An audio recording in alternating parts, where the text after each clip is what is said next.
श्री स्वामी समर्थ. सगळे म्हणतात, "काय गं सारखं स्वामी स्वामी करतेस? वेड लागलंय का?" तर मी म्हणते, "हो, स्वामींच्या नामाचं वेड लागलंय मला." पण हे वेड असंच नाही लागलं. स्वामींनी मला तेव्हा साथ दिली जेव्हा माझ्याकडे काहीच नव्हतं. आयुष्यात एक वेळ अशी आली होती की मला वाटलं आता सगळं संपलं, काहीच उरलं नाही. पण त्याच वेळी स्वामींनी माझा हात धरला आणि मला जाणवलं, नाही, मी एकटी नाही आहे, माझे स्वामी माझ्यासोबत आहेत. आणि त्या दिवसापासून स्वामींच्या नामावरचा माझा विश्वास आणखीन वाढला.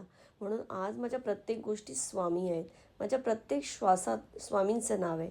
लोकांना हे वेड वाटत असेल, पण मला हेच माझं भाग्य वाटतं. कारण ज्यांनी कठीण वेळी माझा हात धरला, त्यांचं नाव मी सुखाच्या वेळी कसं विसरू. स्वामींचं नाव घेतलं की मनाला एक वेगळी शांतता मिळते आणि कितीही मोठं संकट आलं ना तरी एक विश्वास असतो, माझे स्वामी माझ्यासोबत आहेत. म्हणून हे वेळ मला आयुष्यभर असंच राहू दे, स्वामींच्या नामाचं, स्वामींच्या प्रेमाचं आणि स्वामींवरच्या विश्वासाचं. श्री स्वामी समर्थ.